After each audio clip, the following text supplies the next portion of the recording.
Hello, welcome student, welcome to the new topic that is technology and institutional reforms, page number 42। अब आप लोग कहेंगे कि इसके ऊपर के जो टॉपिक्स थे मेजर क्रॉप्स, इसको हम लोग एंड में कवर करेंगे क्योंकि उसमें हर क्रॉप को हम लोग इंडिविजुअली उसकी टेबल बना के करेंगे। तो सीधा आते हैं technological institutional reform page number 42 पे। तो it was mentioned in the previous pages that the agriculture has been practiced in India for the thousands of years.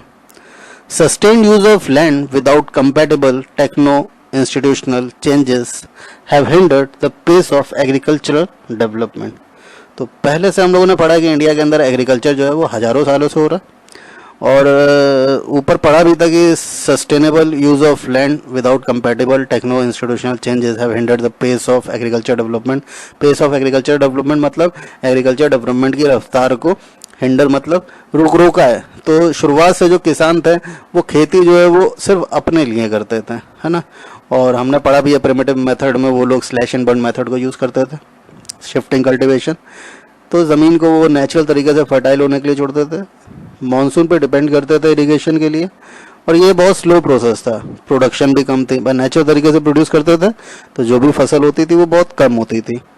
अब जिस तरीके से पॉपुलेशन हमारी कंट्री की बढ़ रही थी, है ना, और जिस तरीके से रिक्वायरमेंट बढ़ रही थी एग्रीकल्चर की, उस तरीके से ये जो तरीका था एग्रीकल्चर का ये बहुत स्लो था। तो सीधी सी बात है कि चेंजेस चाहिए थे, तो इसीलिए टेक्नो इंस्टीट्यूशनल रिफॉर्म्स पढ़ रहे हैं हम लोग। तो पहला क्वेश्चन लिखेंगे, why was the need of technological and institutional reforms for agriculture development. तो यहाँ पर हम यही कारण देंगे जो शुरू में हम लोगों ने पढ़ा, ठीक। फिर आते हैं हम लोग नीचे, in spite of development of sources of irrigation, ये वही आंसर चलेगा जो भी हमने क्वेश्चन पढ़ा है। In spite of development of sources of irrigation most of the farmers in the large part of the country still depends upon the monsoon and natural fertility in order to carry on agriculture. तो अभी भी भारत के अंदर बहुत बड़े हिस्सों में भला हम लोगों ने इरिगेशन के लिए और भी मेथड ढूंढ लिए थे, क्योंकि इरिगेशन मतलब इरिगेशन के लिए हम लोग बारिश के ऊपर डिपेंड करते थे, मानसून के ऊपर, जो कि साल में कुछ ही समय होती है। तो सीधी सी बात है कि फिर एग्रीकल्चर बहुत लिमिट कर जाएगा, है ना। अगर हम साल के एक ही पीरियड में खेती करेंगे तो फिर साल भर क्या करेंगे पहला, और इतनी बड़ी पॉपुलेशन की रिक्वायरमेंट को ऐसे मीट करेंगे।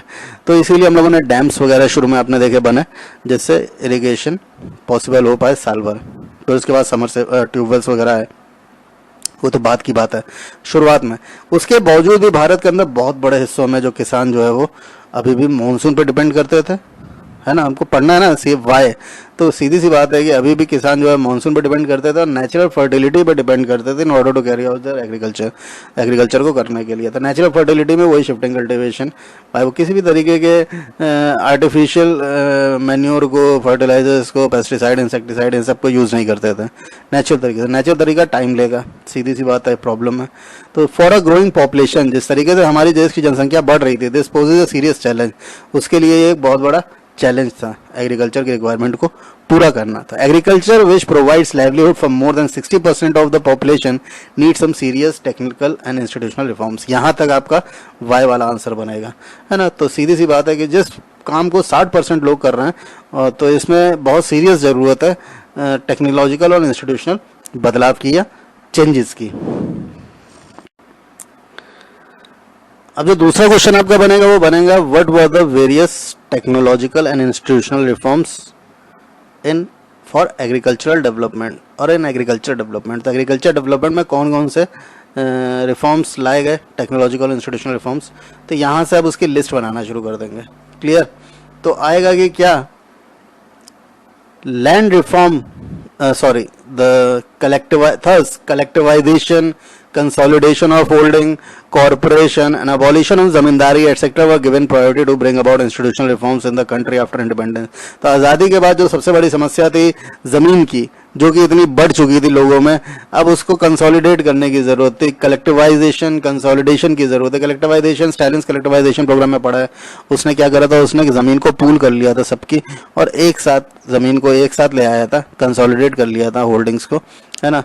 मतलब एक साथ ले आया था और सबके कॉरपोरेशन से ये ज़मींदारी सिस्टम जो चल रहा था उसको एबॉलिश कर दिया था, ख़त्म कर दिया था, सबको कॉरपोरेट कर लिया था। ज़मींदारी सिस्टम हमने पढ़ा इंडिपेंडेंस के पहले किस तरीके से वर्क करता था, है ना। सारी ज़मीनें ज़मींदारों के पास होती थी और वो अपनी ज़मीनों पे किसानों से ज़बरदस्ती खेती कराते थे, उसके बदले उनको कुछ भी नहीं दिया करते थे या बहुत कम दिया करते थे या एग्रीकल्चर का एक छोटा सा हिस्सा दे दिया करते थे। तो लोगों के पास खुद की ज़मीन नहीं थी और वो मजबूर थे ज़मींदारों के लिए काम करने के लिए। तो ये तरीके को ख़त्म करा गया।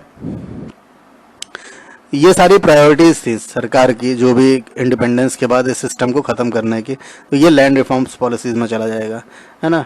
तो land reforms was the main focus of the first 5 year plan, the right of inheritance. Land reform जो फर्स्ट 5 ईयर प्लान आया था आज़ादी के बाद का पंचवर्षीय योजना, उसमें ये लैंड रिफॉर्म सबसे बड़ा फोकस में था, ताकि ये जो पहला का प्रोसेस चल रहा है इसको बदला जा सके। अब इसमें एक दिक्कत और आ रही थी, हम लोगों ने पहले भी पढ़ा था, right of inheritance. Right of inheritance मतलब कि जो ज़मीनें आगे वंश में जो जाती जा रही थी और उसके टुकड़े होते जा रहे थे, है ना। तो राइट ऑफ इनहेरिटेंस की वजह से क्या हो रहा था, ज़मीन फ्रेगमेंटेशन हो रहा था, मतलब उसके छोटे छोटे टुकड़े होते जा रहे थे, बाप फिर उनके बेटे फिर उनके बेटे फिर उनके बेटे, इस तरीके से ज़मीन भी एक के बाद एक पीढ़ी में जाते जाते उसके और छोटे छोटे हिस्से होते जा रहे थे। तो बहुत ज़्यादा नेसेसिटी थी, नेसेसिटी मतलब बहुत ज़्यादा ज़रूरत थी इन होल्डिंग्स को कंसोलिडेट करना, मतलब इकट्ठा करना, एक करना। तो ये सारे पॉइंट्स बनाते जाएंगे। The laws of land reforms were enacted but implementation was lacking और ल्यूकवार्म। तो इसके ऊपर कानून तो बने लैंड रिफॉर्म्स के, बट इनको लागू उस तरीके से नहीं किया गया या बहुत प्रभावित तरीके से लागू नहीं किया गया, जिसकी वजह से उसके शुरुआत में रिजल्ट नहीं आए।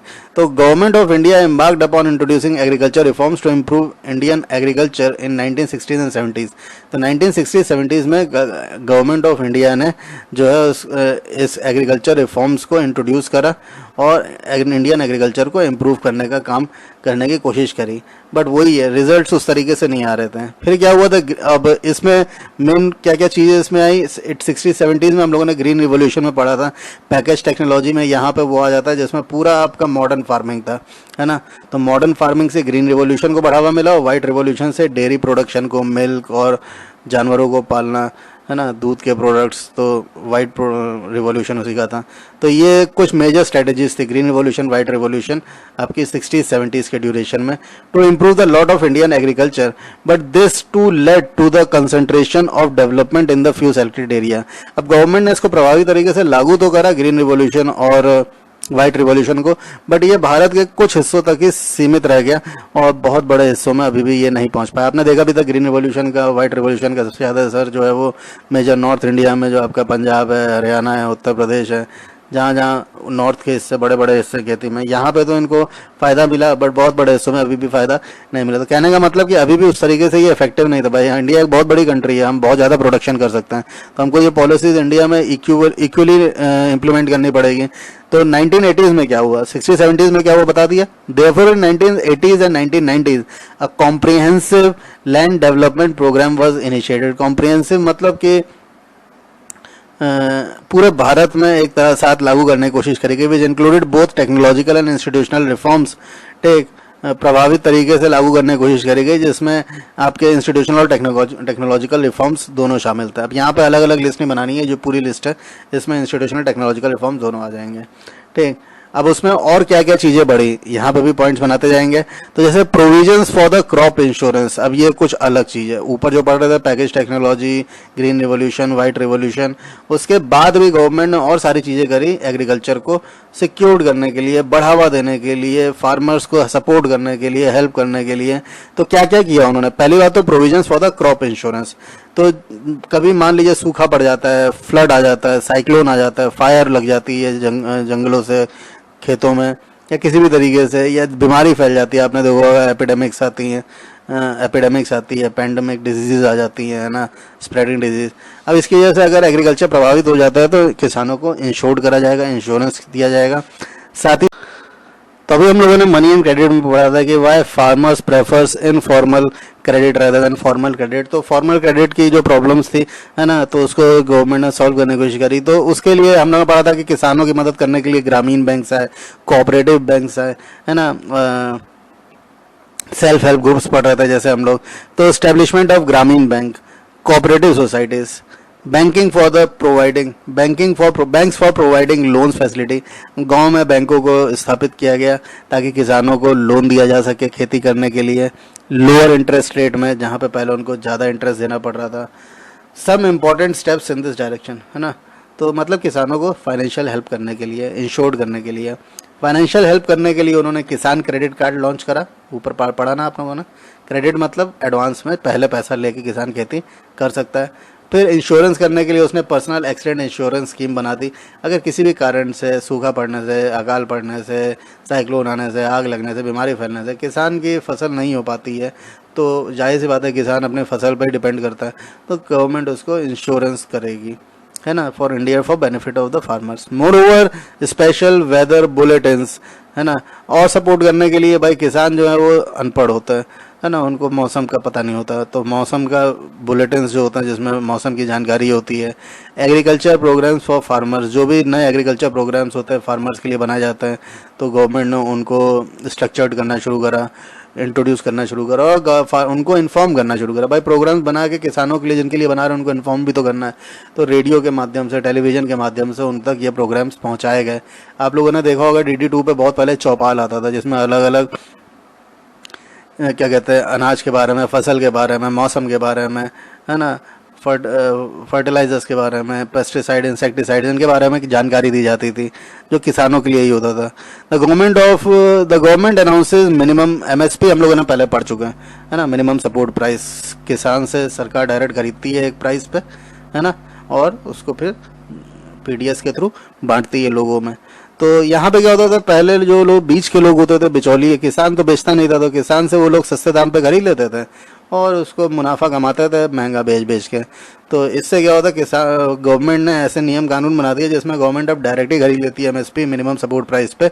और ये जो बीच का काम था फार्मर्स को, जो एक्सप्लॉयटेशन का, जिसमें स्पेकुलेटर और मिडिलमैन, बिचौलिए जिन्हें कहते हैं, ये लोग जो मुनाफा कमाते थे, वो उन्होंने ख़त्म कर दिया, जिसकी वजह से सारा फ़ायदा जो है वो किसान को होता था। अब जो नेक्स्ट एग्जांपल है आपका भूदान और ग्रामदान का, है ना, इसको हम लोग क्लास में पढ़ेंगे, तो जब भी स्कूल खुलेगा आप मुझको याद दिलाइएगा, इस पर इम्पोर्टेंट मार्क कर लीजिएगा, है ना। और जो अब नेक्स्ट लेक्चर होगा वो आपका होगा contribution of agriculture to the national economy, employment and output. तो चलिए, thank you class, meet you in the next lecture. और जो भी आपकी क्वेरीज हो आप गूगल क्लासरूम में डालते रहिए। Thank you.